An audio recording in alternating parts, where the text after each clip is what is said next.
Au nom du Père et du Fils et du Saint-Esprit. Amen. Grande joie d'être là avec vous en ce lundi 22 novembre. Et nous célébrons aujourd'hui Sainte Cécile, la sainte patronne des musiciens. Voilà, tous ceux qui aiment la musique, qui aiment chanter, les chanteurs.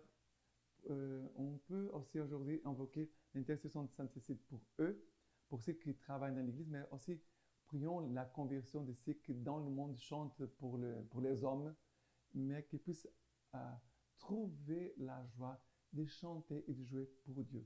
Prions pour la conversion des artistes, pour qu'ils vraiment ils puissent chanter la gloire de Dieu. C'est pour cela que Dieu nous a créés. Et maintenant, la première lecture d'aujourd'hui, c'est Daniel chapitre 1er à partir du verset 1. En l'an 3e du règne de Joachim, roi de Juda, Nabuchodonosor, roi de Babylone, s'en vint à Jérusalem et l'investit. Le Seigneur livra entre ses mains Joachim, roi de Juda, ainsi qu'une partie des objets du temple de Dieu. Il les amena au pays de Shinéar et déposa les objets dans le trésor de ses dieux. Le roi dit à Aspenas, chef de ses eunuques, de prendre d'entre les gens d'Israël quelques enfants de race royale ou de grandes familles. Ils devaient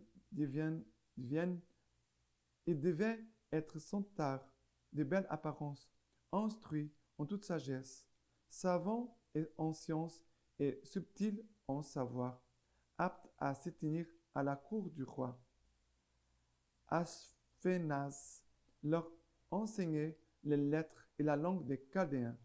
Le roi leur assignait une portion journalière des mets du roi et du vin de sa table.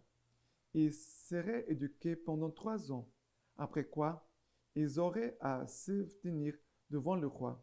Parmi eux aussi trouvaient Daniel, Ananias, Misaël et Azarias, qui étaient des Judéens. Daniel, ayant à cœur de ne pas se souiller en prenant part au mets du roi et au vin de sa table, supplia les chefs des eunuques de lui épargner cette souillure. Dieu accorda à Daniel de trouver auprès du chef des eunuques grâce et miséricorde. Mais le chef des eunuques dit à Daniel, « Je redoute mon Seigneur le roi. Il vous a assigné chair et boisson. Et s'il vous voit les visages émaciés, plus que les enfants de votre âge, c'est moi qui, à cause de vous, serai coupable aux yeux du roi. » Daniel dit alors aux gardes les chefs des eunuques. Daniel dit alors aux gardes que les chefs des eunuques avaient assigné à Daniel, Ananias, Misaël et Azarias. « Je t'en prie, mets tes serviteurs à l'épreuve pendant 10 jours, qu'on nous donne des légumes à manger et de l'eau à boire. Tu verras notre mine et la mine des enfants qui mangent des mets du roi, et tu feras de tes serviteurs selon ce que tu auras vu. » Il consentit à ce qu'il lui demandait et il les mit à l'épreuve pendant 10 jours. Au bout de 10 jours, ils avaient bonne mine et ils avaient grossi plus que tous les enfants qui mangeaient des mets du roi. Dès lors, le garde supprima leurs mets et la portion de vin qu'ils avaient à boire et leur donna des légumes. À ces 4 enfants, Dieu donna savoir et instruction en matière de lettres et en sagesse. Daniel lui possédait les discernements des visions et des songes, au terme fixé par le roi, pour qu'on lui amena. Les chefs des eunuques les conduisit devant Nabuchodonosor. Le roi s'entretint avec eux, et dans le nombre, il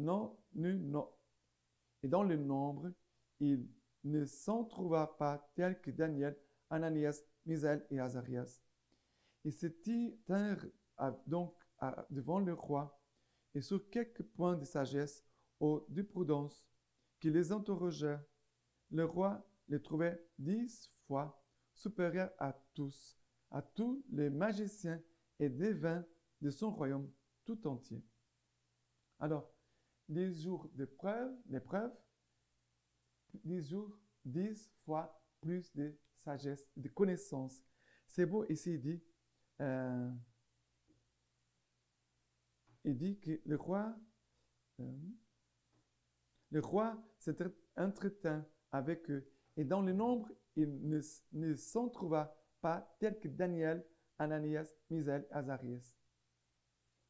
Et il dit, ils se tinrent donc devant le roi, et sur quelques points de sagesse ou de prudence qu'il les interrogea, le roi trouvait 10 fois supérieur à tous les magiciens et devins de son royaume tout entier.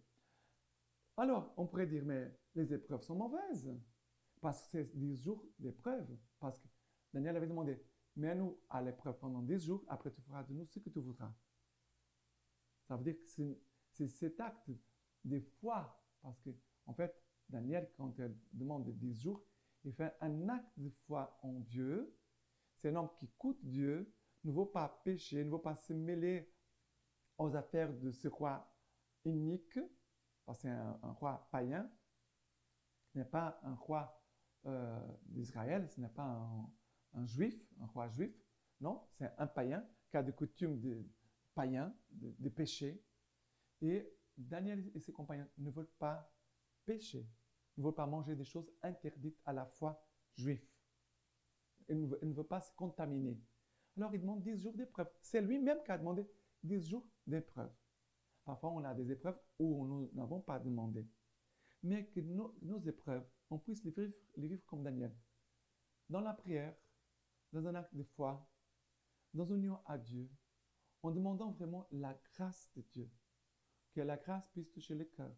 Je pense que Daniel et ses compagnons, c'est ça qu'ils ont fait pendant toute cette épreuve. Et après, ils sont, à la fin de ces 10 jours, ils avaient une apparence des mines meilleure. Ils avaient grossi, ils étaient plus forts que les autres, tous les autres. Voilà. Les épreuves, c'est pour nous fortifier, pour nous donner plus de prudence, plus de sagesse. Voilà, ici. Les épreuves dans notre vie ne sont pas quelque chose de mauvais.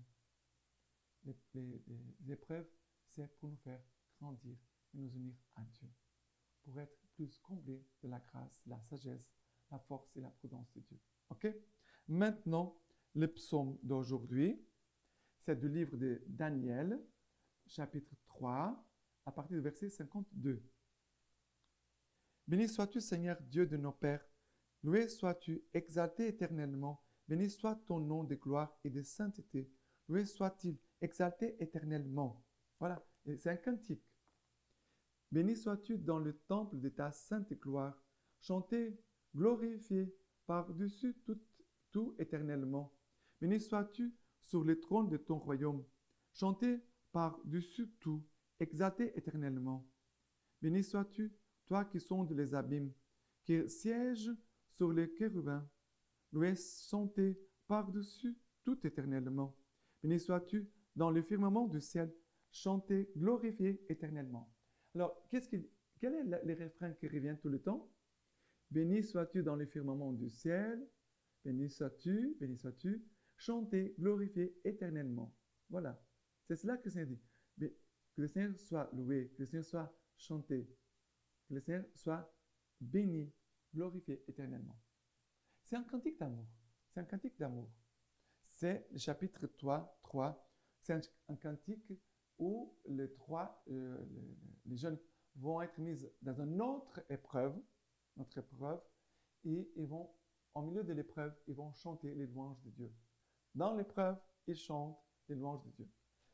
Cela nous apprend, quand on vit dans un monde d'épreuve, on doit chanter les psaumes, on doit chanter les louanges de Dieu. Voilà l'attitude que nous devons avoir. Mais parfois, on n'a pas de bonnes attitudes spirituelles. Pourquoi nous souffrons souvent beaucoup? Parce qu'on n'a pas des attitudes spirituelles. On n'a pas des attitudes spirituelles. On peut avoir la foi, on peut connaître Dieu, un peu Dieu, mais on ne sait pas comment vivre chaque moment de notre vie. Et les épreuves, c'est aussi un moment de chanter et de bénir le Seigneur, comme ils font les jeunes ici. D'accord? Maintenant, l'évangile d'aujourd'hui, Luc chapitre 21, à partir du verset 1. Levons les yeux Il vit les riches qui mettaient leurs offrandes dans les trésors. Il vit aussi une veuve indigente qui y mettait 2 piécettes. Et il dit, vraiment, je vous le dis, cette veuve qui est pauvre a mis plus que tous, car tous ceux-là ont mis de leur superflu dans les offrandes, mais elle, de son dénuement, a mis tout ce qu'elle avait pour vivre. Voilà, cette veuve, on pourrait dire, c'est une épreuve. Elle est veuve, n'a plus personne avec elle, elle est pauvre, c'est-à-dire n'a pas ni des personnes pour la soutenir, parce que même s'il y a une personne à côté de moi, elle est pauvre, mais on s'encourage l'un à l'autre, on se soutient l'un à l'autre, mais elle n'a pas. Si on pouvait avoir de l'argent, bon, je peux prévoir mes besoins, parce que j'ai un peu d'argent. Elle n'a pas. Elle avait seulement 2 petites piécettes. Elle, on peut dire, elle va donner à Dieu même les 2 petites piécettes. Ça veut dire, elle va donner tout. On dirait, mais elle a tout perdu. On pourrait dire, elle a tout perdu, parce que maintenant, elle n'a aucune personne, elle n'a aucun bien. La pauvre, maintenant, elle est pauvre même. Qu'est-ce que Jésus va dire? Vraiment, je vous le dis, cette veuve qui est pauvre a mis plus que tous. Ça veut dire Dieu regarde le cœur. Il ne regarde pas la quantité de ce que tu fais. Parce qu'il y a beaucoup de personnes qui aiment se faire voir, se remarquer, faire remarquer, et que les autres me voient. Voilà, je donne beaucoup, je fais telle chose. Et les gens sont très orgueilleux. Ils aiment beaucoup se montrer. Ça c'est contraire à l'évangile. La femme n'a pas dit, je suis toute pauvre, voilà, je donne 2 petites piécettes, plus que vous tous. Non. Dans le silence, dans la discrétion, Dieu voit le cœur. Dieu aime les choses discrètes. Et Jésus va faire l'éloge. Dieu qui voit dans le secret nous rendra aussi notre récompense. Voilà que Jésus va servir de cette femme comme modèle pour nous tous. Un modèle dans la générosité. Oui, mais elle est un modèle pour nous de foi. Cette femme est pour nous modèle de foi. Dans l'épreuve que cette femme vit, elle vit appuyée sur Dieu. Elle n'est pas détruite. Elle est soutenue par Dieu, par l'amour de Dieu, par la présence de Dieu, par la foi. Voilà, c'est un petit enseignement de cette pauvre femme veuve, que dans tout ce qu'elle avait. Maintenant, la lecture patristique d'aujourd'hui de Sainte Cécile. Homélie de Saint Augustin sur le psaume 32. Rendez grâce au Seigneur sur la cithare, jouez pour lui sur la harpe à discorde. Chantez-lui les cantiques nouveaux. Dépouillez ce qui est vieux, vous qui connaissez les cantiques nouveaux. Hommes nouveaux, testament nouveau, cantiques nouveaux. Les cantiques nouveaux ne concernent pas les hommes anciens. Les hommes nouveaux sont les seuls à l'apprendre, car ils sont renouvelés par la grâce, loin de leur ancien état. Et ils appartiennent désormais au Testament nouveau, qui est le royaume des cieux.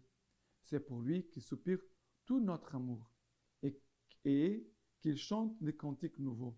Chantons les cantiques nouveaux, non par notre bouche, mais par notre vie.